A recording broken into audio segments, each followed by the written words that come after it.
In today's Water Action platform, I'm happy to welcome Associate Professor Heather Smith, who's Senior Lecturer in Water Governance at Cranfield University. Heather's here because I heard an absolutely incredible conference presentation, and Heather, I begged you to come and give us a lightning version here on the Water Action platform. So a little bit about you first. What got you into the position you're in now? Why do you do what you do? Well, thanks so much for the invitation. I've been working in the water sector since I moved to the UK 20 years ago. Did my MSc and PhD both in water-related stuff, and then I joined Cranfield shortly after that. I've worked in the governance of the water sector for all that time, so that has to do with basically the people side of the sector. So how our customers are engaged in the sector, how perceptions matter, and how all of this interrelates with some of the policy and the regulation. So that's always been my interest. And more recently, and what's spawned this was I've done quite a bit of work related to perceptions of water recycling, as well as desalination and other emerging alternative water sources. Whenever we've worked with utilities and talked about direct potable recycling in particular, historically, they've said there's a terrible negative perception of wastewater reuse, and that's the major barrier, and that's why they don't do it. But you recently surveyed 2,500 participants in lots of countries, and you found some very, very different headline results. So what did that reveal about the true state of public perception about recycled water? There's two pieces of work there. One is a survey we did across 3 countries about 5 years ago now. And that was the UK, Spain, and the Netherlands, looking at perceptions towards water recycling, but also recovered nutrients.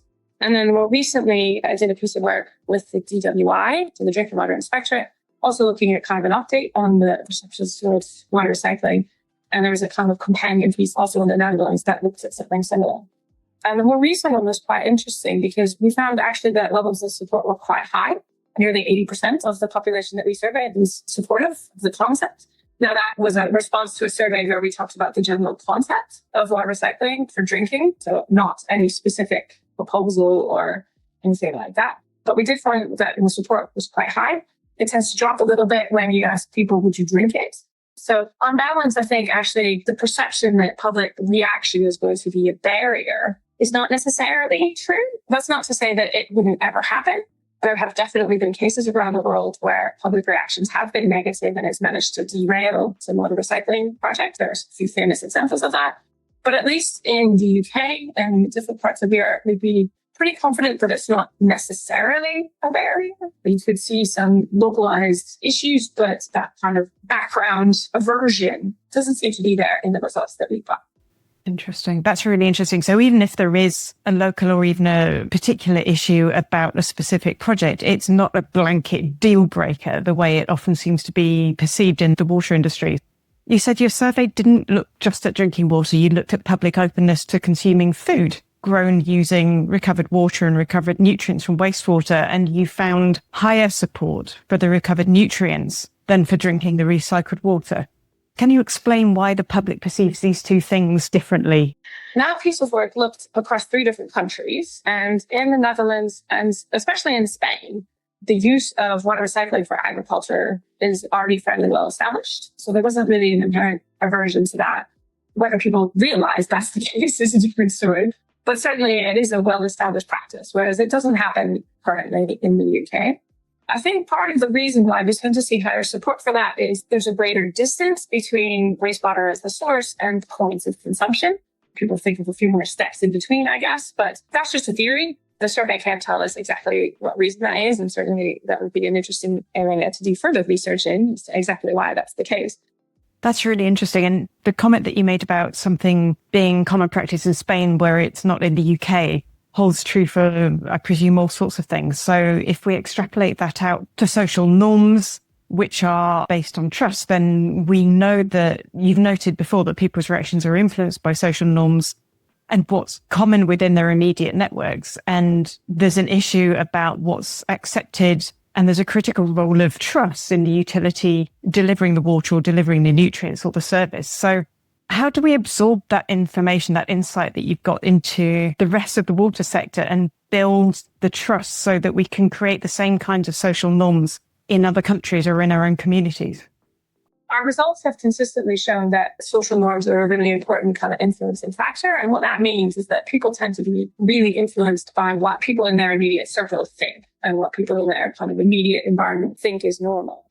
And so in a situation where water recycling is not that commonly practiced, it might be less likely for people to think that it's normal. So there's a bit of a process that needs to happen there. I think what that really reinforces is that building that kind of confidence in the system is a long-term game. Things don't shift overnight. And that trust building element is particularly important because, again, that's about more the relationship between the people who use the water and the technology and the utility company that provides it, but also in the overarching regulation and the regulatory environment that governs it.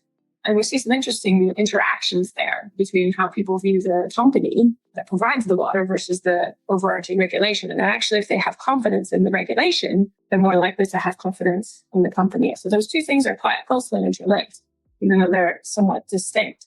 So that kind of exercise is a long-term issue. So it's something that needs to build up over time, but it needs to be continuous. So I think one of the things that we've often emphasized in our findings from this work is that you need to see communication around this as beyond something that is project to project. There should be a long-term communication strategy that's, embedded within a sort of ongoing relationship with users and with the regulators. It's not just about this one project at this one time and trying to communicate around that. And that's something I think is an adjustment for some companies in England, especially where they tend to communicate in a very project to project type way. How do you think that is in the process of changing? That's interesting. So you think that the mindset is already shifting? Yes. That's partly to do with the way in which the sector is viewed at the minute and how that's been kind of building over time.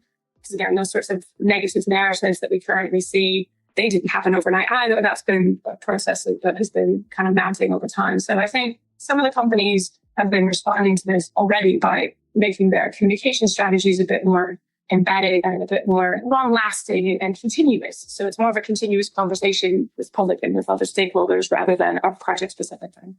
Excellent. More of a build approach rather than just here's a project and then here's another project. I love all this. I find this incredibly fascinating. It's a topic that's really dear to my heart because I've worked on reuse in a very different context, in the Southern African context.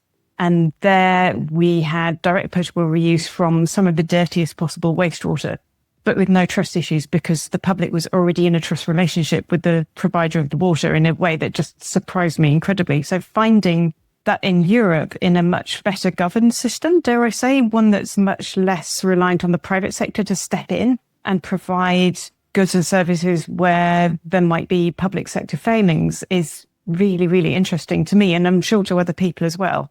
So if people watching Water Action Platform want to find out more, where can they go to read your work, find results, learn more about public perception as a long-term strategy rather than just, I've done this thing and now I need to get buy-in? The 3-country report I mentioned is available through NextGen, and that was a European project. So a project funded by the European Commission under the Horizon program. The DWI work is also publicly available. You can find that through the DWI website. Rapids, the association of the 3 regulators of the EA and DWI. Rapids have picked up on this as well, have embedded some of the work that we did through DWI and some of their communications around water recycling as well. And Water UK most recently has a webpage about water recycling as well that has some links to some of these resources, and particularly some of the things that are happening worldwide, because as you mentioned, there are many other countries that do water recycling in different forms, including direct potable water recycling. And we're seeing that kind of emerging more and more. And so there's lots of resources now that look at some of these different practices in different countries, and including how some of the engagement happens in different countries. Excellent. Heather, thank you. That was really fascinating and insightful. We'll share the links both on screen and in the comments and point people at your work. Thank you so, so much.